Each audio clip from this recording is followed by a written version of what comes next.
مجھے تو بہت حیرانی ہوتی ہے، آج سے نہیں ہمیشہ سے ہوتی ہے، کہ جو اسمبلی کی بیٹ کرتے ہیں کیا انہیں خبر اٹھانی نہیں آتی؟ اسمبلی میں جو کچھ کہا جاتا ہے وہ ریکارڈ بھی ہوتا ہے، لکھا بھی جاتا ہے. اور آپ کوئی پروگرام کر رہے ہیں یا آپ کسی جگہ کی رپورٹنگ کر رہے ہیں تو آپ کا یہ رائٹ نہیں کہ آپ لوگوں کو، اگر آپ نے مائک اٹھا لیا اور آپ کسی چینل کو ریپرزینٹ کرتے تو آپ کسی جگہ پہ پرووکیشنز کریں، لوگوں کو پرووک کریں لوگوں کو. میں اسپیچ کر رہی ہوں کہ بہت ایک بڑا حادثہ ہے جس پہ ہم سمجھتے ہیں کہ گھٹیا سیاست یا چیپ پولیٹیکل پوائنٹ اسکورنگ نہیں ہونی چاہیے. ایک حادثہ ہے جو کہ سانے میں بدلا کہ وہ آگ بجھی نہیں. اس میں ہم سب بات کر رہے ہیں. میں نے بڑی سنجیدگی سے ٹوٹل بتایا کہ کتنے اہلکار لگے ہوئے تھے، کتنے جو تھے فائر ٹینڈر تھے، کتنے براؤزر بلائے گئے، کتنے واٹر ٹینکر بلائے گئے کہ دور نہ جانا پڑے. یہ ساری میں نے کی کہ 11ویں منٹ پہ وہاں پہ فائر ٹینڈر پہنچ چکے تھے اور اس کے بعد بھی وہ آگ نہیں بجھی. اور مہربانی ہے گورنر صاحب کی کہ انہوں نے نیوی سے بھی کہا اور نیوی کی بھی مدد ملی، لیکن آگ نہیں بجھی. تو اب اس میں تحقیقات ہونی چاہیے، اکاؤنٹیبل ہونی چاہیے گورنمنٹ، اور اکاؤنٹیبل ہے. سی ایم صاحب نے بنا دی ہے ایک کمیٹی اور اس پہ کام ہو رہا ہے.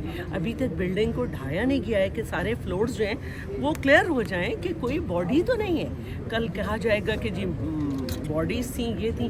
تو ایک سنجیدہ اسپیچ ہو رہی ہے اور ایک سنجیدہ موضوع پہ جو ہے صوبے بھی نکل آئے، لوکل گورنمنٹ بھی نکل آئی، اور ایسے پریٹینڈ کیا گیا سینئر لوگوں کی طرف سے کہ جیسے سندھ میں لوکل گورنمنٹ سسٹم نہیں ہے. اس میں 18ویں ترمیم بھی نکل آئی، اس میں ڈکٹیٹر کی خوش آمدیں بھی نکل آئیں کہ وہ لوکل گورنمنٹ کا تو سسٹم کراتا ہے لیکن یہ نہیں کہا کہ وہ جنرل الیکشن 11 سال نہیں کراتا. تو بھائی آپ سیدھا ہم پہ چارج فکس کریں، ہم اسے فیس کرنے کو تیار ہیں. ہماری party as the government of the provincial Sindh اس چارج کو آپ ہم پہ فکس کریں، ہم تیار ہیں، ہم اس کو لے رہے ہیں، لیکن پہلے ریسکیو ہونے دیں. اگر ہم ناکام ہیں تو آگ تو نیوی سے بھی نہیں بجھی. تو جو حکومت ہے وہ یہ کہہ رہی ہے اور اہم ترین اس میں وزیر میں کہہ نے رہے یہ ہیں کہا کہ سب سے پہلے تو اس احساس کے اور درد کے اجاگر ہونے کی ضرورت ہے کہ یہ فکر ہو، یہ احساس ہو، یہ درد ہو کہ کراچی پاکستان کے باقی شہروں سے ایک مختلف شہر ہے، ایک قومی شہر ہے. کوئی اور شہر وہ درجہ نہیں رکھتا. اس کی جو آبادی ہے، جو اس میں لوگ بستے ہیں، ہر زبان بولنے والا پاکستانی کراچی میں ہے، ہر علاقے کا پاکستانی کراچی ہے. تو کراچی لاہور سے مختلف ہے، کوئٹہ سے مختلف ہے، پشاور سے مختلف ہے. اچھا پھر صرف سارے پاکستانی وہاں آباد ہیں تو ایک منی پاکستان تو ہے نا وہ. تو اس کا مطلب ہے کہ اور پھر 65% ریونیو مرکز کو دے، 90% صوبائی حکومت کو چلانے کے لیے دے، اور 78 سالوں سے ملک کو پال رہا ہو. اور اگر آج وہ پکار رہا ہو تو ہمیں احتجاج کر کے کہنا پڑے کہ بھائی روم جل رہا ہے اور نیرو بنسی بجا رہا ہے. اللہ کا خوف کریں. کراچی آج پکار رہا ہے. 78 سال سے تم نے کراچی کو پکارا تو اس نے لبیک کہا، تمہیں ریونیو دیا. آج وہ پکارا تو تم اس کی تکلیف کا احساس کرو، اسے بھی سنو. تو تب جا کے یہ تحریک التوا ہماری منظور ہوئی، تب جا کے باقی کارروائی ہوئی ملتوی، اور پھر ہمیں سنا گیا. اور جب ہمیں سنا گیا تو پھر خواجہ آصف نے بھی کہا کہ بھائی دیکھیں مسائل بہت ہیں. میں ایک ایک کر کے بتا دوں، عارضی مسئلے کا حل بتاؤں، عارضی مسئلے کا حل بتا دوں کہ وہ یہ ہے کہ یہ 275 تجارتی مراکز ہیں، یہ جو ہے وہ گل پلازا کی طرح.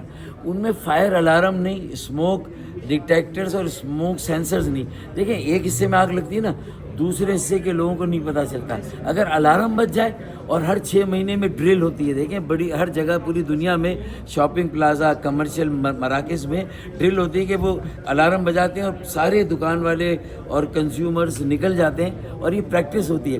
الارم بج جاتا ہے، جہاں تھوڑا سا بھی دھواں اور فائر ہو گیا الارم بجے گا، لوگ نکل جائیں گے. کتنی جانیں بچ جائیں گی. سوال میں کر رہی ہوں سر. اچھا اسی لیے اب اس میں پاکستان کا ریونیو جنریٹ کرنے والا سارا کچھ ہے تو پاکستان کا ایک ماڈرن شہر بھی کہا جاتا ہے، تو کیا اس کو ماڈرن ٹیکنالوجی کے ساتھ لیس نہیں کرنا چاہیے؟ وہ اسمارٹ سٹی کے دعوے تو 18 سالوں سے سندھ کے وڈیرے جاگیردار کر رہے ہیں نا وہاں پر بیٹھے ہوئے. اور جو کیمرے لگائے ہیں، آدھے کیمرے خراب ہو گئے اسٹریٹ کے. جو ریڈ لائن بنا رہے ہیں تو اس کو ذرا سا بھی گڑھا کھودتے ہیں تو پانی کی لائنیں توڑتے ہیں، سیوریج کی لائنیں توڑتے ہیں. یہ ان کے